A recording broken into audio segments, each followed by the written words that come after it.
Hello everyone, welcome back to clever Snatak. आज की इस वीडियो में हम कम्युनिकेशन इन प्रोफेशनल लाइफ, जो कि एनईपी के तहत न्यू सब्जेक्ट ऐड किया गया है आपके सभी ऑल अंडर ग्रेजुएट कोर्सेज में, उसको डिस्कस करेंगे। इससे पहले भी हमने एक वीडियो बनाई थी जो मस्ट वॉच वीडियो करके थी, ठीक है। उसमें आपको बहुत से इंपॉर्टेंट चीजें देखने को मिली थी। और आज की इस वीडियो में हम देखेंगे मोस्ट इंपॉर्टेंट क्वेश्चंस आपके इस सब्जेक्ट के जितने भी यूनिट्स है ना, उन सभी यूनिट्स से जितने भी इंपॉर्टेंट क्वेश्चंस बनते हैं, हम इस वन शॉट वीडियो में उसको क्लियर कर देंगे। तो चलिए शुरू करते हैं। उससे पहले एक छोटी-सी इन्फॉर्मेशन मैं आपको दे दूँ, आपको हमारे टेलीग्राम ग्रुप को ज़रूर जॉइन करना है, जो कि एकलव्य स्नातक वन, जहाँ पे आपको सभी पीडीएफ प्रोवाइड कराई जाती है, साथ ही साथ सभी इन्फॉर्मेशन आपके साथ शेयर करी जाती है, ठीक है? तो इस सब्जेक्ट से आपका सबसे पहला मोस्ट इम्पोर्टेंट क्वेश्चन ये बन सकता है that how is communication significant to professional space. किसी भी प्रोफेशनल स्पेस में या प्रोफेशनल वर्क एरिया में कम्युनिकेशन किस तरीके से अपना इम्पोर्टेंट होता है, कैसे अपना इम्पोर्टेंट रोल प्ले करता है कम्युनिकेशन किसी भी प्रोफेशनल सेक्टर में, उसके बारे में आपको बताना है, ठीक है। तो देखिए, जब हम प्रोफेशनल स्पेस की बात करते हैं, तो आप ले लीजिए कंपनीज, बड़ी बड़ी कंपनीज, छोटी मोटी कंपनीज, जैसी भी कंपनीज, ऑर्गेनाइजेशनल सेक्टर ले लीजिए आप, तो किसी भी ऑर्गेनाइजेशन के ना सक्सेस के लिए सबसे ऊपर डिपेंडेंट होता है कम्युनिकेशन। जिस तरीके से अगर आप कोई प्रोडक्ट सेल करेंगे, तो आपके अंदर कम्युनिकेशन स्किल अच्छी होनी चाहिए, तभी तो आप किसी प्रोडक्ट को सेल कर पाएँगे, राइट? तो कम्युनिकेशन अपने आप में किसी भी ऑर्गेनाइजेशन सेक्टर के लिए बहुत ज़्यादा इम्पोर्टेंट और बहुत ही ज़्यादा सिग्निफिकेंट हो जाता है, ठीक है? So it fosters a positive workplace culture इनका जब किसी ऑर्गेनाइजेशन में कम्युनिकेशन जो है बहुत ही अच्छा होता है सबका, ठीक है? तो उसका जो उस वर्क प्लेस का जो कल्चर होगा वो इनकरेज होगा, उसका उसकी जो टीम वर्क होगी, किसी भी ऑर्गेनाइजेशन की, उसकी टीम वर्क जो है बहुत ही ज़्यादा हायर लेवल पे होगी। बिकॉज़ कम्युनिकेशन स्किल एक इतनी अच्छी चीज़ है जिससे आप किसी को भी इफेक्टिव तरीके से इम्प्रेस भी कर सकते हैं, उनसे काम भी ले ले सकते हैं, ठीक है? सो इससे क्या होता है, जब आप कम्युनिकेशन में बहुत अच्छे होते हैं, तो जो मिसअंडरस्टैंडिंग होने के चांसेस होते हैं, वो बहुत कम हो जाते हैं, ठीक है? So in professional setting, clear communication builds trust among them, among team members, जितने भी टीम मेंबर्स होंगे, उसमें जो है ट्रस्ट भी बिल्ड होता है सभी टीम मेंबर्स के अंदर, ठीक है? और साथ ही साथ लीडरशिप की क्वालिटीज़ जो होती हैं, वो भी डेवलप होती हैं, ठीक है? So whether verbal, written or non-verbal, effective communication is a contributor of professionalism. तो एज अ प्रोफेशनलिज्म में कॉर्नर स्टोन की तरह ये जो है काम करता है कम्युनिकेशन, ठीक है। Enabling individuals to convey ideas, share feedback and align efforts towards common goal, ठीक है। ठीक है, तो चलिए आगे देखते हैं नेक्स्ट क्वेश्चन। इसमें एक क्वेश्चन पूछा गया है जो बहुत ही इंटरेस्टिंग क्वेश्चन है। इस तरीके के क्वेश्चन ना आपको एग्जाम में देखने को मिल सकते हैं। तो आप इस तरीके के क्वेश्चंस की भी प्रैक्टिस करके जाइएगा, ठीक है। इसमें पूछा गया है कि एक कंपनी है जिसका नाम है एबीसी प्राइवेट लिमिटेड, ठीक है। वो क्या कर रही है, एक सुपरवाइजर और टेक्निकल वर्कर्स को जो है हायर करना चाहती है for their upcoming new product, ठीक है। उनका न्यू प्रोडक्ट लॉन्च होने वाला है, जिसके लिए मैन्युफैक्चर करने के लिए वो न्यू टेक्निकल वर्कर्स और साथ ही साथ सुपरवाइजर को हायर करना चाह रही है, ठीक है। तो इस सिचुएशन में ये जो कंपनी है, वो उस कंपनी को ऐसे कौन-कौन से इंटरनल और एक्सटर्नल कम्युनिकेशन के फैक्टर देखेगी, जब वो हायर करते टाइम जो भी वर्कर्स को हायर करेगी, तो उनके अंदर वो कौन से चीज़ों को देखेगी, इंटरनल और एक्सटर्नल कौन से ऐसे कम्युनिकेशन की चीज़ें होंगी जो होंगी उस दौरान में, जिस दौरान इनको हायर किया जाएगा, ठीक है। तो सबसे पहले अगर हम बात करें, तो इनको हायर करते टाइम सुपरवाइजर्स और वर्कर्स को सबसे पहले तो देखा जाएगा, इंटरनली अगर हम बात करें, तो वो अपने ऑफिस के अंदर इंटरनली सबको बता देंगे कि हम कुछ सुपरवाइजर और उनको हायर करना चाह रहे हैं।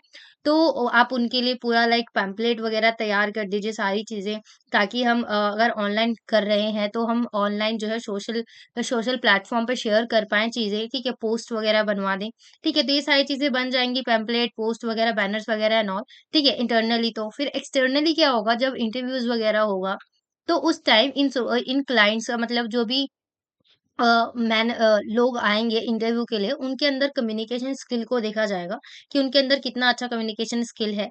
अगर हम सुपरवाइज़र को देखेंगे, तो उनके अंदर की जो सेल्समैन्स जैसी जो स्ट्रॉन्ग इफेक्टिव कम्युनिकेशन होती है टू सेल एनी प्रोडक्ट, और अगर किसी प्रोडक्ट को मैन्युफैक्चर करना है, तो उसमें जो-जो स्किल्स चाहिए होंगी, उस स्किल को देखा जाएगा इंटरव्यू के दौरान, ठीक है। सो फर्स्टली क्या देखा जाएगा, effective verbal communication is crucial for conveying complex technical information leading teams and coordinating task efficiently, ठीक है। Strong written communication skills are essential for drafting technical reports, manuals and documentation, ठीक है। तो किसी भी चीज में जब टेक्निकली आप बात करते हैं तो उसमें बहुत ही हायर लेवल ऑफ नॉलेज चाहिए होता है, ठीक है, और साथ ही साथ स्किल्स भी चाहिए होते हैं।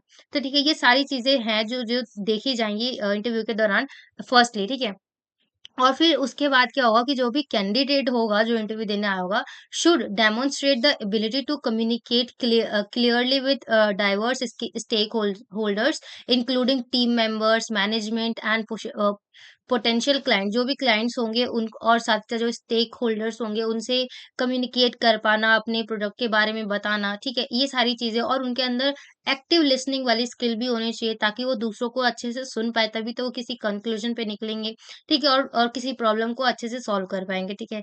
तो ये सारे additionally candidate should exhibit strong interpersonal skill for team management की स्किल भी होनी चाहिए, ठीक है। तो ये सारे जो है स्किल हैं जिसको आपको एक-एक करके पढ़ना है, ठीक है। जो किसी भी प्राइवेट कंपनी में अगर कोई वो हायर करना चाह रही है सुपरवाइज़र या किसी भी क्लाइंट को, ठीक है, या किसी भी कैंडिडेट को वो हायर करना चाहती है, तो वो कुछ इन चीज़ों पर जो है ध्यान देगी, ठीक है। So overall, a combination of technical communication proficiency, clarity in expressing ideas, and interpersonal skills is essential for success in these roles at ABC Private Limited. ठीक है, तो ये मेन चीजें हैं कि आपका टेक्निकल कम्युनिकेशन प्रोफिशिएंसी होनी चाहिए, क्लैरिटी होनी चाहिए अपने आइडियाज को एक्सप्रेस करने में, आपके अंदर इंटरपर्सनल स्किल्स बहुत अच्छे होने चाहिए, ठीक है। तो ये कुछ पॉइंट्स है जो आपको ध्यान रखना है। तो इससे रिलेटेड कई क्वेश्चंस आपको देखने को मिलेंगे एग्जाम में, ठीक है। तो आपको वहाँ पे अपने खुद के पॉइंट ऑफ व्यू को बहुत अच्छे तरीके से लिखना होगा, ठीक है। और साथ ही साथ हम यहाँ पे जितने भी क्वेश्चंस देख रहे हैं ना, तो आप इस सब्जेक्ट में देखेंगे लास्ट में आपका राइटिंग स्किल से भी रिलेटेड कुछ चीज़ें होंगी, तो उसमें आपको हो सकता है मेमोस और रिपोर्ट राइटिंग, लेटर राइटिंग, ये सारी चीज़ें भी देखने को मिल सकती है, तो आप उनकी भी प्रैक्टिस ज़रूर करके जाइएगा, ठीक है। So how can diagonal communication be helpful in an organization in terms of management and increasing efficiency of employees?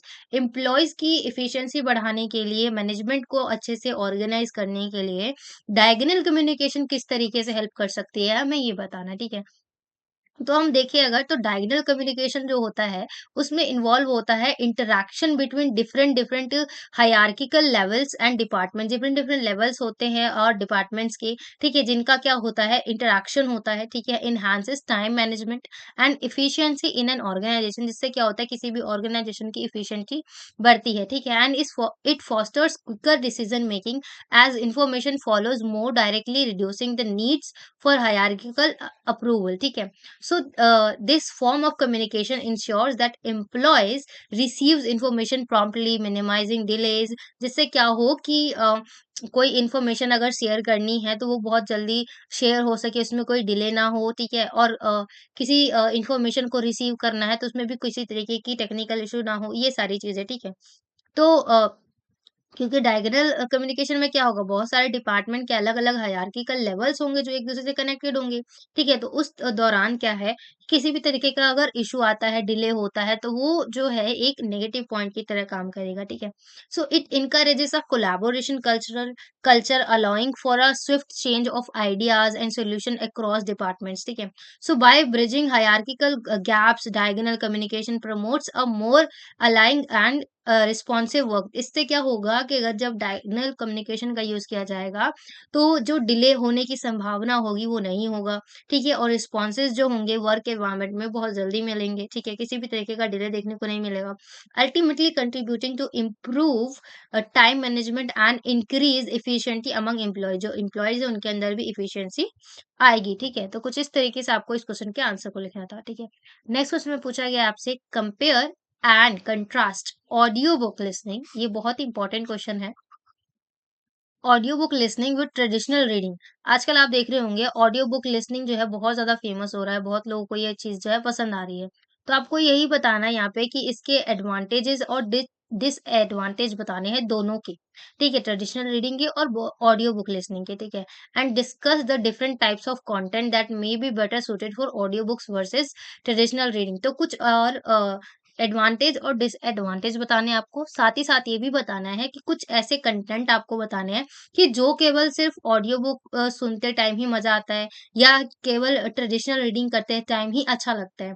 ठीक है, तो ये सारी चीजें आपको यहाँ पे बतानी है। ठीक है, तो फर्स्टली अगर हम बात करें तो audio book listening and traditional reading offers distinct experience, इन दोनों के ही अपने-अपने अलग-अलग एक्सपीरियंस है, ठीक है? इन ऑडियो बुक्स में क्या होता है, advantage include multitasking allowing listeners to engage while communicating और डूइंग चोर्स। अगर आप कोई काम कर रहे हैं, तो उस काम करने के दौरान भी जो है आप ऑडियो बुक को सुनते रहते हैं, मस्त अपना लीड लगाया और ईयरफ़ोन्स लगाए और आप काम भी कर रहे हैं, तब भी आप वो सुन सकते हैं, ठीक है? And they enhances accessibility for visual impaired visual, इससे क्या होगा कि जो विजुअली इम्पेयर्ड हैं, जो नहीं देख पाते हैं, उनके लिए भी बहुत ज़्यादा हेल्पफुल होगा, क्योंकि उनको अगर देखने में मुसीबत है, तो वो केवल सुनकर चीज़ों को अच्छे से समझ सकते हैं, राइट? इसमें भी बहुत हेल्प होगा। So, however, drawbacks including potential distraction and difficulty navigation complex structure। कई बारी क्या होगा कि अगर आप कुछ ऐसा काम कर रहे हैं जिसमें आप काम भी नहीं कर सकते और सुन भी नहीं सकते, एक टाइम पर आप कोई एक ही काम कर पाते हैं, तो उस सिचुएशन में थोड़ा-सा इश्यू होता है। और ये भी होता है कि अगर आप कुछ ज़्यादा समय तक अगर ऑडियो बुक को सुनते हैं, तो आपके कानों के लिए भी हार्मफुल हो सकता है, ठीक है? तो ये इसके कुछ डिसएडवांटेज हो सकते हैं। ठीक है, और ट्रेडिशनल रीडिंग की अगर हम बात करें, provides a focused immerse experience. इसमें क्या होता है कि जब आप ऑडियो बुक सुनते हैं तो उसमें आपका हो सकता है थोड़ा सा फोकस जो है मतलब खराब हो सकता है फोकस, पर जब आप ट्रेडिशनल रीडिंग करते हैं तो आप अच्छे से एकदम एक जगह बैठ के आराम से फोकस तरीके से पढ़ते हैं, ठीक है? तो इसमें आपका फोकस इंक्रीज होता है, ठीक है? और advantage like better retention and a deeper connection with the material. तो इससे क्या होता है कि आपका जो मटेरियल के साथ कनेक्शन है ना, वो बहुत ज़्यादा जो है हेल्पफुल होगा और बहुत ज़्यादा डीपर लेवल में आप कनेक्ट कर पाते हैं ट्रेडिशनल बुक रीडिंग के थ्रू, ठीक है? Yet it demands A dedication time and may excludes multitasking. इससे क्या होगा, हो सकता है कि इसका कि आप लाइक इसमें डेडिकेशन चाहिए होती है, एक बुक को देरी तक पढ़ना, इसमें डेडिकेशन चाहिए होता है, आपका टाइम भी चाहिए होता है और साथ ही साथ आप बुक रीडिंग करते समय कोई मल्टीटास्किंग जैसी चीज़ नहीं कर सकते हैं, ठीक है? ये इसका एक डिसएडवांटेज हो गया, ठीक है? So fiction and non-fiction with interact details may be better suited for traditional reading। जो फिक्शनल और नॉन फिक्शनल चीजें हो है वो भले ही बहुत ज्यादा सूट करती हैं ट्रेडिशनल रीडिंग में, ठीक है? ऑन द अदर हैंड अगर हम बात करें तो audio books excels in delivering engaging narratives making them suitable for fiction memories memoirs and casual content. जो कैजुअल कंटेंट होता है, पैट्रियार्किकल होता है, ठीक है? Particularly when narrators voice enhances the experience. जो नैरेटर की वॉइस होगा, जो भी वो बोल रहा होगा उस ऑडियो बुक में, उसके वॉइस की वजह से उस हमें क्या होती है, चीजें कुछ ज्यादा लंबे समय तक याद रह जाती हैं, ठीक है? तो कुछ ऐसी मेमोरीज जैसे हॉन्टेड स्टोरीज हो जाते हैं या कुछ ऐसी लाइक अगर आप ट्रेड के बारे में सीखना चाहते हैं, तो ट्रेड के बारे में आप हो सकता है कि आप ट्रेडिशनल बुक रीडिंग में उतना ना सीख पाएं जितना आप किसी ऑडियो बुक लिसनिंग के थ्रू सीख पाएंगे, ठीक है? So the choice between the two depends on the personal preference. किसी को ऑडियो बुक पसंद होती है, किसी को नहीं पसंद होती है, ठीक है? So the nature of the content and the context of consumption. तो ये चीज इन तीन चीजों पर जो है बेसिकली डिपेंड करता है कि किसी पर्टिकुलर इंसान को क्या चीज़ पसंद होगी। पहला तो पर्सनल प्रेफ़रेंस, दूसरा नेचर ऑफ द कंटेंट का नेचर कैसा है और तीसरा कॉन्टेक्स्ट ऑफ कंज़म्पशन कि आप किस तरीके का कॉन्टेक्स्ट जो है कंज़्यूम कर रहे हैं, ठीक है? तो ये था इस क्वेश्चन का आंसर। नेक्स्ट में आपसे पूछा गया है, discuss the various aspects of effective listening such as active listening, empathy and avoiding distraction and how they contribute to the development of strong communication and relationship building skills in personal and professional setting। तो किसी भी personal and professional setting में communication कितने strongly develop करता है और distraction को दूर करता है। बेसिकली हम इस क्वेश्चन में इफेक्टिव लिसनिंग के जितने भी टाइप्स होते हैं ना, एस्पेक्ट्स होते हैं, उसको डिस्कस करना है, ठीक है? तो फर्स्टली अगर हम बात करें तो effective listening involves active engagement, empathy and minimising distraction, all crucial for strong communication and relationship building. तो ये सारी चीजें जो हैं, ये सारे फैक्टर्स जो हैं इफेक्टिव लिसनिंग में इन्वॉल्व होते हैं, ठीक है? So active listening entails focusing on the speaker, providing feedback and asking clarifying questions. So this fosters understanding and indicates a genuine interest, empathy, and understanding other perspective. It builds trust, rapport. It demonstrate sensitivity to emotions and enhance connections. इससे क्या होता है, जब आप effectively किसी चीज को सुनते हैं, तो सबसे पहले तो आपको जो भी कन्वर्जेशन हो रही है उसकी क्लैरिटी होती है, ठीक है? और सामने वाले की बातों को समझने में आपको आसानी होती है, जिससे क्या होता है, आप अपने भी आइडियाज़ क्रिएट कर पाते हैं। और फिर इन रिटर्न फीडबैक में आप अपने आइडियाज़ को शेयर कर सकते हैं और आप बता सकते हैं कि यस, हम आपकी बातों से सहमत हैं, मतलब आपकी बात हमें समझ में आ गई, ये सारी चीज़ें। और इसलिए इफेक्टिव लिसनिंग जो होता है किसी भी रिलेशन में, किसी भी कन्वर्सेशन में बहुत ज़्यादा इम्पोर्टेंट होता है, ठीक है? जिससे क्या होता है कि कनेक्शन जो है वो एनहांस हो सके, ठीक है? और साथ ही साथ डिस्ट्रैक्शन जो है उसको एक्टिव लिसनिंग के थ्रू अगर आप करना चाहते हैं, तो उसमें आपको डिस्ट्रैक्शन को अवॉइड करना होगा, चाहे वो फिजिकल हो या मेंटल हो, ठीक है? और इंश्योर आप करें कि फुल्ली आप अटेंशन के साथ उस स्पीकर को सुन रहे हैं, ठीक है? और in personal and professional setting, these aspects cultivate a communicative environment based on mutual respect. अगर आप पर्सनल या प्रोफेशनल चीज़ में अगर बात करें, तो उस टाइम पे इफेक्टिव लिसनिंग जो बहुत ज़्यादा इम्पोर्टेंट रोल प्ले करती है, बिकॉज़ प्रोफेशनल सेटिंग्स में कुछ ऐसी चीज़ें भी, कुछ ऐसे कन्वर्सेशन होते हैं जो बहुत ज़्यादा इम्पोर्टेंट होते हैं, उनकी चीज़ों को आपको याद रखना बहुत इम्पोर्टेंट होता है। तो इस चीज़ में आपको इफेक्टिव लिसनिंग हेल्प करेगी, ठीक है? So strong listening skills lead to better collaboration. अगर आपके पास लिसनिंग स्किल बहुत अच्छी है, हायर लेवल की, तो आप कोलैबोरेट बहुत अच्छे से कर पाएँगे चीज़ों के साथ, ठीक है? ओवरऑल रिलेशनशिप डेवलपमेंट डेवलपमेंट भी होगा, रेज़ोल्यूशन भी होगा और आप कोलैबोरेट करने में भी बहुत आसानी से आपको ये चीज़ें हेल्प करेंगी, ठीक है? So they are integral in building trust, understanding diverse view point and promoting a positive atmosphere. इससे क्या होगा कि एक पॉजिटिव एटमॉस्फेयर क्रिएट होगा, ठीक है? Contributing significant to the both personal and professional success. जब आप इफेक्टिव लिसनिंग को फॉलो करते हैं, तो जो भी कन्वर्सेशन हो रहा होता है, तो उसमें सामने वाले पर्सन को भी लगता है कि चीज़ें जो है आपको भी इंटरेस्टिंग लग रही हैं, आप भी इसमें लाइक आपको भी ये इंटरेस्ट आ रहा है, ठीक है? तो ये सारी चीज़ें हैं। नेक्स्ट क्वेश्चन में आपसे पूछा गया है, how can individuals ensures effective online communication in professional setting? देखिए, आजकल प्रोफेशनल सेटिंग में क्या हो रहा है कि कई ऐसे मीटिंग्स होते हैं, इंटरव्यूज़ होते हैं, जिसमें ना आपको ऑनलाइन कम्युनिकेट करना पड़ता है। मीटिंग्स हो गई, जो इतनी भी सारी चीज़ें हो गई, वो ऑनलाइन हो रही है। तो उसमें आपको ऑनलाइन चीज़ों को ध्यान देना पड़ेगा, राइट? तो किसी भी ऑनलाइन कम्युनिकेशन में आपको कौन-कौन सी ऐसी चीज़ें हैं, जो आपको श्योरली करना है कि इफ़ेक्टिव तरीके से आप, ताकि आप प्रोफ़ेशनल सेटिंग में उस चीज़ को डेवलप कर पाएँ, उस चीज़ को सीख पाएँ, ठीक है? तो यहाँ पे कई सारी चीज़ें हैं, ख़ासकर जब आप ऑनलाइन किसी चीज़ से मीटिंग ले रहे हैं, इंटरव्यू दे रहे हैं, तो उसमें आपका कम्युनिकेशन स्किल में सबसे पहली चीज़ तो ये होनी चाहिए कि आप ट्राई करें कि आप ग्रामेटिकली चीज़ों को गलत ना बोलें। अगर आप इंग्लिश में बात कर रहे हैं, तो ग्रामरली आप बहुत अच्छे तरीके से बोलें, आपके साथ कोई ग्रामेटिकली मिस्टेक ना हो। यहाँ पे चीज़ें तो फर्स्ट यही है आपको कि आपको कोई ग्रामेटिकली मिस्टेक नहीं करना है, ठीक है? आपका पंक्चुएशन का आपको यूज़ करना है। आपको लाइक प्रोफेशनलिज़्म की तरीके से बात करना है। ऐसे नहीं कि जैसे आप अपने घर में बात करते हैं ना, हाय, हेलो, ब्रो, ऐसे नहीं बोलना होता है, ठीक है? तो आप जब ऑनलाइन बात कर रहे हैं, तो बहुत ही प्रोफेशनल तरीके से, और आप ट्राई करें कि आपने जो भी ड्रेसअप कर रखा है, वो भी आपका थोड़ा-सा प्रोफेशनल हो, इफ रिक्वायर्ड, ठीक है? और आप ये तो इंश्योर करें कि अगर आप इंग्लिश में बात कर रहे हैं या जिस भी तरीके से बात कर रहे हैं, जिस भी लैंग्वेज में, तो आपका ग्रामेटिकली कोई मिस्टेक ना हो, आप पंक्चुएशंस का प्रॉपर्ली यूज़ कर रहे हो, ठीक है?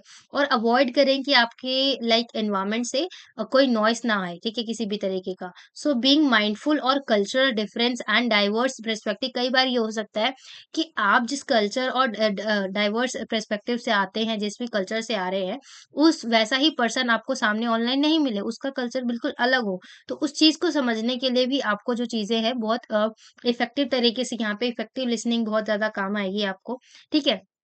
timely responses and acknowledgement of receiving messages exhibited professionalism। अगर आपसे कोई सामने वाला बात कुछ कह रहा है, तो आपको टाइमली रिस्पॉन्स करना होता है, जैसे yes, okay, I understand, I get that, ठीक है? ये सारी चीजें जो है आपको रिस्पॉन्स करनी होती है, ठीक है? जिससे क्या पता, सामने वाले को पता चलेगा कि आप ये प्रोफेशनल तरीके से बात कर रहे हैं और आपको चीजें समझ में आ रही हैं, ठीक है? इससे क्या होता है कि फीडबैक जो है अपने आप में बहुत इंपॉर्टेंट रोल प्ले करती है, भले ही वो ऑनलाइन कम्युनिकेशन हो या ऑफलाइन, ठीक है? So utilizing appropriate channel such as email or formal communication, instant messaging for quick queries। अगर आपके पास कोई क्वेरी है, अगर आपको कुछ मीटिंग में चीज़ समझ में नहीं है, आप पूछना चाहते हैं, तो ऐसा ना हो कि आप डायरेक्टली उसको व्हाट्सएप पे मैसेज कर रहे हैं। इसकी जगह पे आप कोई अप्रोप्रिएट चैनल का उपयोग करें, जैसे कि ईमेल का फॉर्मेट में ईमेल लिखें प्रॉपर और उसमें बताएँ कि मुझे ये चीज़ मतलब मुश्किल हो रही है या जो भी है, आपको प्रॉब्लम जो भी है, ठीक है? तो इससे क्या होगा, आपकी प्रोफेशनलिज्म दिखेगा आपके अंदर, ठीक है? इससे क्या होगा, एफिशिएंसी भी आपकी बढ़ेगी, ठीक है? So additionally individuals should preferred messages before sending to minimize errors and misunderstanding, contributing to overall effective and successful online communication in professional setting। ठीक है, तो किसी भी प्रोफेशनल सेटिंग में अगर आपको इफेक्टिव और सक्सेसफुल कम्युनिकेशन करना है तो इन सभी चीजों का आपको ध्यान रखना है। ओके, आई होप कि यहाँ तक हमने जितने भी क्वेश्चंस देखे आपको समझ में आ रहे होंगे, ठीक है? तो ये बहुत ही इंपॉर्टेंट क्वेश्चन है अगेन, जिसमें आपको बताना है how are memo and letter reports are different. ठीक है, अगर हम मेमो और लेटर की बात करें तो ये दोनों ही फॉर्म्स जो है बिजनेस कम्युनिकेशन में यूज होते हैं। ठीक है, और इन दोनों के ही अपने अपने स्पेसिफिक पर्पस होते हैं। ठीक है, अगर हम मेमो की बात करें तो ये एक internal document typically used for conveying information within an organisation. ये एक तरीके का इंटरनल डॉक्यूमेंटेशन होता है जो विद इन ऑर्गेनाइजेशन के अंदर यूज किया जाता है, ठीक है? एंड साथ ही साथ it is concise informal and follows a standardised format, often including heading, bullet points and section like introduction, analysis and conclusion. जैसे आप किसी आंसर को नहीं लिखते हैं कि लाइक इंट्रोडक्शन दे दिया, एनालिसिस हो गया, कंक्लूजन हो गया, एक तरीके का फॉर्मेट होता है जो किसी कंपनी के अंदर, ऑर्गेनाइजेशन के अंदर यूज किया जाता है, जिसमें प्रॉपर इंट्रोडक्शन, एनालिसिस, कंक्लूजन, ये सारी चीजें होंगी। ठीक है, तो ये ऑर्गेनाइजेशन के अंदर यूज करी जाती है, जिसको हम कहते हैं मेमो। ठीक है, और अगर दूसरी ओर अगर हम बात करें, on the other hand a letter report is sorry, is a more formal document designed for external communication. It often follows the structure of a business letter। जैसे business letter नहीं होता, उस तरीके का स्ट्रक्चर जो होता है ये लेटर रिपोर्ट का होता है। ठीक है, जो एक्सटर्नली यूज किया जाता है। मेमो का तो इंटरनल तरीके से यूज किया जाता है किसी भी ऑर्गेनाइजेशन में, परंतु जो लेटर रिपोर्ट है उसको एक्सटर्नल कम्युनिकेशन की तरह यूज किया जाता है। ठीक है, इसमें क्या होता है, proper including a salutation, body closing, ठीक है, and is used to communicate with client stakeholder. जो क्लाइंट्स होते हैं हमारे स्टेक होल्डर्स होते हैं, एक्सटर्नल जो एंटिटीज होती है, उनसे बेसिकली कम्युनिकेट करने के लिए हम इन चीजों का, इन फैक्टर्स का यूज करते हैं। ठीक है, so letter reports are generally more detailed and polished, addressing a broader audience. जो लेटर रिपोर्ट्स होते हैं, देखिए यहाँ पे एक पॉइंट और आप ध्यान रखिएगा कि ये जो मेमो होता है उसको ऑर्गेनाइजेशन के अंदर किसी सिर्फ ऑर्गेनाइजेशन के लोगों तक ही सीमित रखा जाता है, परंतु दूसरी ओर जो लेटर रिपोर्ट होते हैं वो एक्सटर्नल फैक्टर में यूज किया जाता है, और लेटर रिपोर्ट की जो ऑडियंस होती है वो बहुत ब्रॉडर ऑडियंस तक, बहुत बड़े ऑडियंस तक लेटर रिपोर्ट को शेयर किया जाता है। ठीक है, so while both aim to convey information, दोनों का एम तो है इन्फॉर्मेशन कन्वे करने का, परंतु डिफरेंस क्या है कि एक जो है बहुत कम ऑडियंस को ऑर्गेनाइजेशन के अंदर यूज होता है और बहुत कम ऑडियंस के साथ, और दूसरा क्या है कि बहुत ज्यादा ऑडियंस होती है और एक्सटर्नल तरीके से इसका यूज किया जाता है। ठीक है, and the key difference lies in their formality, audience and context of use. जो कॉन्टेक्स्ट ऑफ यूज होता है इन दोनों के अंदर वो भी डिफरेंट होता है और ऑडियंस भी इसकी अलग अलग होती है। ठीक है, so memos for internal communication and letter reports for external corresponding. आपको ये लाइन जरूर ध्यान रखनी है, that memos for internal communication and letters reports for external correspondence. Okay, तो नेक्स्ट क्वेश्चन देखते हैं। ये क्वेश्चन भी अपने आप में बहुत इंपॉर्टेंट है, that how is using pictures images good to poster making in Canva sorry.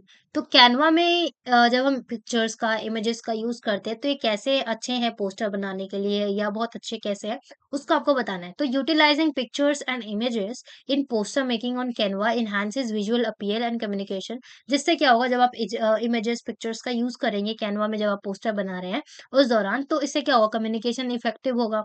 ठीक है, विजुअल अपील बहुत अच्छे तरीके से होगा, लोगों को चीजें समझ में आएंगी। ठीक है, and images conveys message quickly and effectively. जितने तरीके से आप चीज़ों को लिख कर नहीं समझा पाएँगे ना, उससे ज़्यादा अच्छे तरीके से आप पिक्चर्स या किसी भी पिक्चर इमेज के थ्रू आप चीज़ों को अच्छे से क्लैरिटी के साथ समझा पाएँगे, ठीक है? और जो लाइक अनएजुकेटेड पीपल होंगे ना, उनको भी वो चीज़ देख के समझ में आ जाएगी, ठीक है? So Canva provides a user-friendly platform for incorporating high quality graphics, icons and photos into poster. Canva एक ऐसा प्लेटफ़ॉर्म है जहाँ पे आपको बहुत ही हायर क्वालिटी के आपको ग्राफ़िक्स देखने को मिलेंगे, आइकन्स मिलेंगे, फ़ोटोज़ मिलेंगी, ताकि आपका जो पोस्टर है वो बहुत अच्छा क्वालिटी वाला बने, ठीक है? सो द डाइवर्स हालाँकि का कैनवा में आप बहुत सी चीज़ें बना सकते हैं, केवल पोस्टर ही नहीं, वहाँ पे बहुत सारी चीज़ें इंस्टाग्राम पोस्ट हो गया, रील हो गई, ठीक है? So the diverse library of visual allows users to convey ideas, evoke emotions and create a visually compelling narrative, ठीक है? So incorporating images on Canva not only enhances the overall aesthetic but also aids in storytelling. अगर आप किसी image को, picture को Canva में poster making के दौरान ऐड करते हैं, तो ये ना केवल आपके नैरेटिव को बहुत अच्छा बनाएगा, विजुअली बहुत अच्छा बनाएगा, साथ ही साथ आपके एस्थेटिक भी बिल्ड करेगा, साथ ही साथ आपका जो स्टोरी टेलिंग जो भी आप चीज़ बताना चाह रहे हो, वो आपकी हेल्पफुल होगी बहुत ज़्यादा, ठीक है? Helping posters effectively communicate information, इससे क्या हुआ कि इन्फॉर्मेशन जो भी आप शेयर करना चाह रहे हैं, वो बहुत अच्छे तरीके से शेयर हो पाएगी, ठीक है?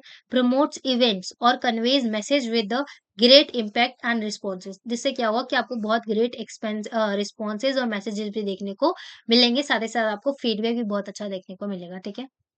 सो यहाँ पे ये वीडियो कंप्लीट होती है। आई होप कि हमने जितने भी क्वेश्चन देखे आपको सारे समझ में आए होंगे।